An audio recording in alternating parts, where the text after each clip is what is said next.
자, 우리는 브링과 테이크의 사용이 어려울 때가 있습니다. 브링은 가지고 오다인데 가지고 갈 때도 씁니다. 그래서 어렵죠. 자, 우리처럼 쓰면 될 텐데 왜 원어민들은 이렇게 하지? 자, 이 어려움의 시작에 위대한 셰익스피어가 등장을 합니다. 이 브링을 이렇게 어렵게 만든 사람은 셰익스피어였습니다. 우리는 브링과 테이크를 가져오다, 가져가다라고 배웁니다.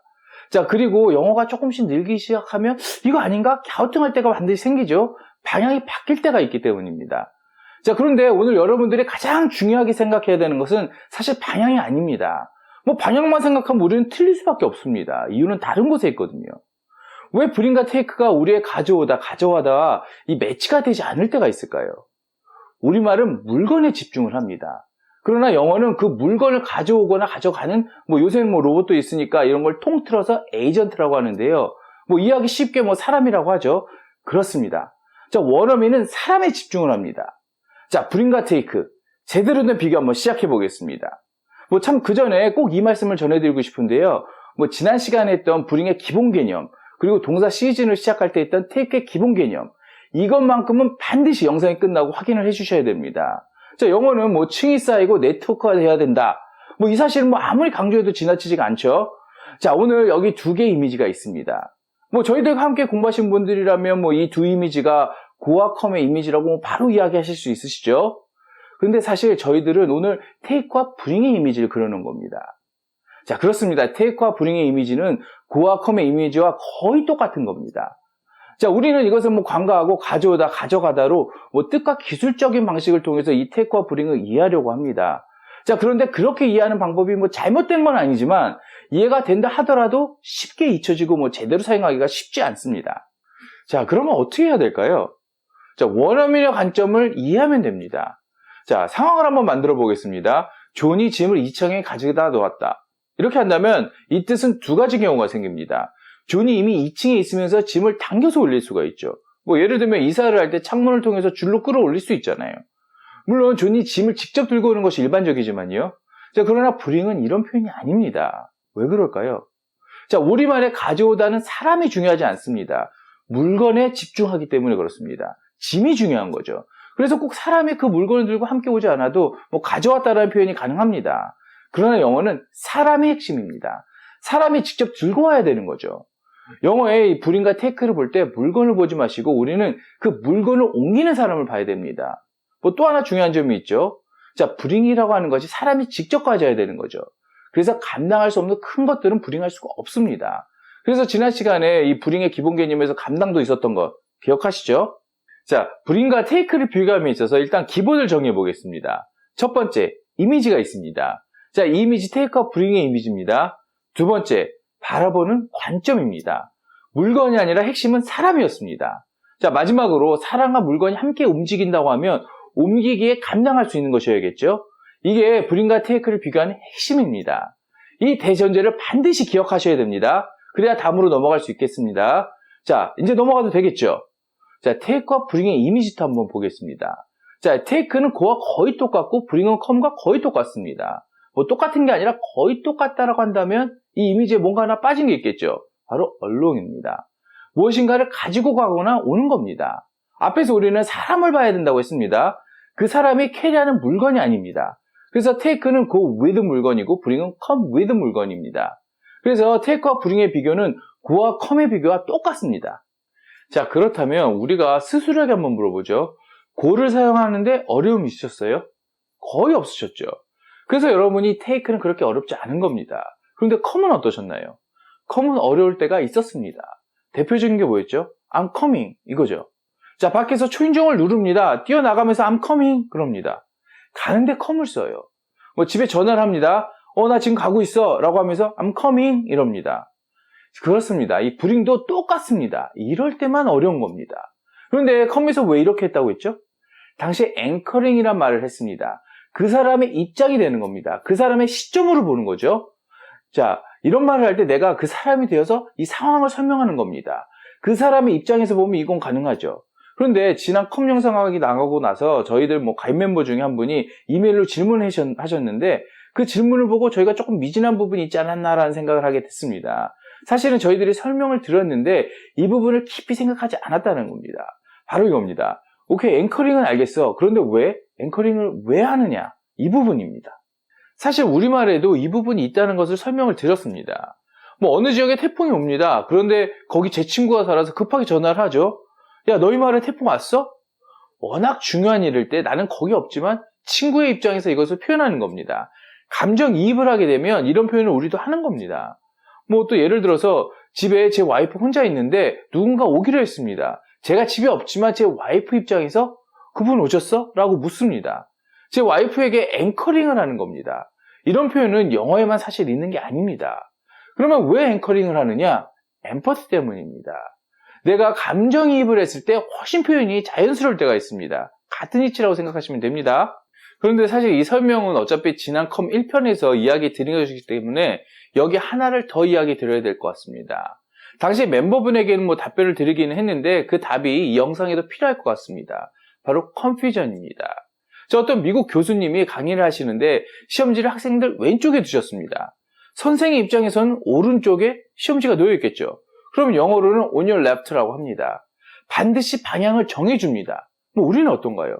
우리도 물론 너의 왼쪽이라고 표현할 수 있습니다만 우리는 영어에 비해 대충 하는 경향이 있습니다. 선생님이 오른쪽이라고 하셔도 선생님 방에서 오른쪽이니까 우리는 왼쪽이겠구나 합니다. 자, 우리 언어는 고맥락 언어이기 때문에 맥락 속에서 알아서 해석하는 능력이 뛰어납니다.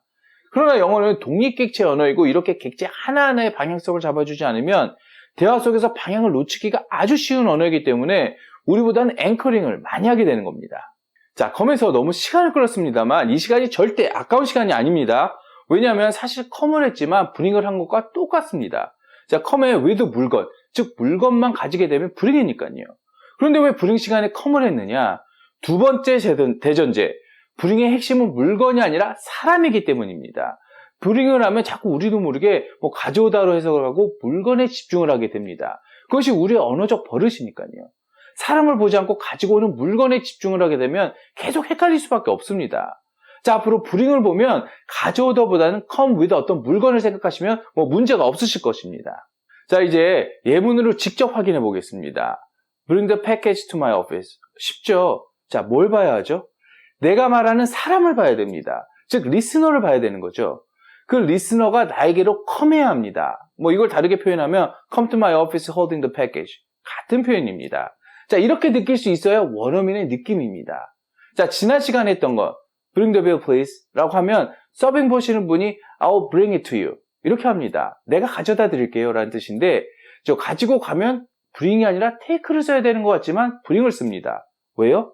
앵커링이죠. come과 똑같은 이치입니다. I'll come to you holding the bill 이 뜻이죠.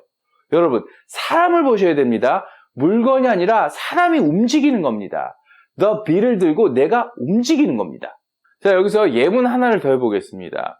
저와 김삼일 대표가 서로 집에서 통화를 합니다. 내일 사무실에서 조촐한 스낵 파티를 하자. 이런 내용입니다. 이러면 장소가 세 군데가 생깁니다. 저희 집, 김 대표 집, 그리고 사무실. 자, 제가 김 대표에게 사무실로 피자를 가져올 수 있냐고 묻는다면 Can you bring pizza to the office? 라고 합니다. 나한테 오는 것이 아니라 사무실로 가는데 bring을 썼네요. 이게 왜 가능하죠? 자, 여기서도 한번 바꿔보면 됩니다. Can you come to the office holding pizza? 이거죠. 왜 come을 쓸 수가 있죠? 그렇습니다. 내가 내일 거기 있을 거잖아요. 그래서 come을 쓸 수가 있는 겁니다. 똑같습니다. bring은 come이잖아요. 자, 이러면 김삼일 대표가 뭐라고 할까요? 싫어, 그럴까요? 김삼일 대표 성격상 Yes, I'll bring pizza to the office 이렇게 하겠죠? 피자를 가져가겠다는 겁니다. 가져가는데 bring을 썼네요. 한번 바꿔볼까요? Yes, I will come to the office holding pizza. 이것이 이상하지 않죠? 왜죠? 네, 앵커링입니다. 제가 사무실에 있을 거잖아요. 사무실에 있을 나에게 가져오게 되는 겁니다. 자, 영어에서 come과 bring의 쓰임이 쉽지는 않습니다. 앞에서 우리말에도 물론 감정이입을 통해서 유사한 표현이 있었다는 것을 말씀을 드렸습니다. 자, 영어에도 분명히 이런 감정이입의 표현이 있는 것은 당연한 거죠. 자, 그러나 오늘처럼 이런 표현이 이렇게 광범위하게 많이 쓰게 되는데 엄청나게 공헌을 하신 분이 계십니다. 바로 셰익스피어입니다. 이런 감정이입의 표현, 앵커링이라고 하셔도 되고요. 이런 표현은 사실은 쉬운 표현은 아니겠죠. 어렵습니다. 누군가 이런 표현의 구조를 만들어줬기 때문에 영어에서 이것을 많이 쓸 수 있는 거거든요. 셰익스피어 때문입니다. 내가 나를 상대방에게 이입시키는 것, 혹은 뭐 마지막 예문에서 오피스에는 뭐 저도 김삼일 대표도 없었는데 마치 내일 있을 것이라는 것을 미리 예상을 해서 말하는 언어적 기술이거든요. 이 언어적 기술을 대중에게 퍼뜨리는 것이 바로 셰익스피어라는 얘기입니다. 뭐 좀 어렵긴 하지만 셰익스피어가 쓴 문장을 한번 가져와 보겠습니다. Go good partner, go get you to Francis Sickle, bid him bring his pen and inkhorn to the jail. 자, 여기서 bring을 중심으로 해서 한번 해석을 해보면 이 말을 하는 사람, 즉 화자가 프란시스 시콜이라는 사람에게 이 펜과 잉콘을 감옥으로 가져오라고 이야기를 하라는 겁니다. 자, 이 말을 하는 사람이 아직 감옥에 들어가지 않았죠. 근데 감옥에 갈 것을 이 사람이 예상을 한 겁니다. 미리 프로젝션 한 거죠. 자, 이 말을 하는 사람이 자신을 감옥에 투영시킨 겁니다. 지금 이 말을 하고 있을 때 분명히 감옥 밖에 있는데 말이죠. 자, 이걸 덕분에 많은 사람들이 자신을 어떤 제3의 장소에 투영해서 사용하는 법을 배우게 된 겁니다. 뭐 그러고 보면 영어권 사람들도 우리처럼 원래는 그렇게 컴과 브링을 잘 쓰지 못했나 봐요.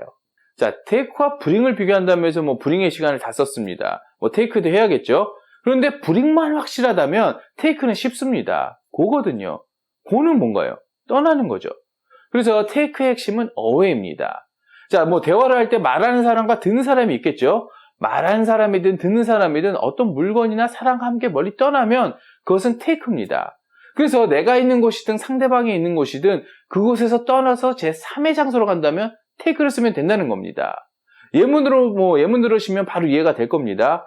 You need to take your passport to the immigration office. 말하는 저와 상대방이 지금 이미그레이션 오피스에 있지 않죠.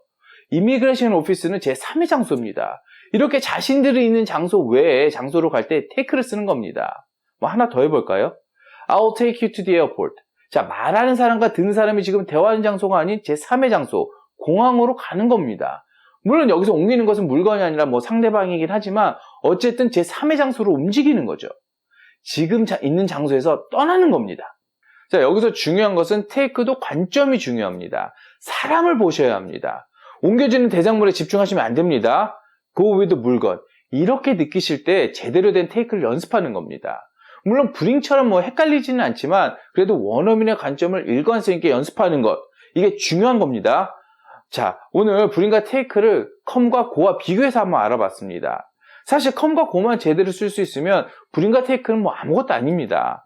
그러나 이것만 가지고는 조금 부족함이 있습니다. 다음 시간에 브링과 take를 조금 다른 관점에서 조금은 좀 더 심도 있게 다룰 예정입니다. 그러면 브링과 take를 거의 원어민 수준으로 이해할 수 있을 겁니다. 물론 원어민처럼 사용하시려면 그것은 여러분의 노력이 따라야 합니다. 오늘 뭐 예문 많지 않죠? 수백 번 읽고 외우면서 come과 go를 느끼려고 할 때, 가지고 오고 가는 사람을 집중적으로 보려고 할 때 여러분의 것이 될 겁니다. 자, 여러분 오늘 영상 어떠셨나요? 뭐 부족한 영상이지만 여러분 영어 공부하시는데 뭐 작은 도움이 되길 희망합니다. 오늘도 저희 영상 끝까지 시청해 주셔서 감사합니다. 좋은 하루 되세요.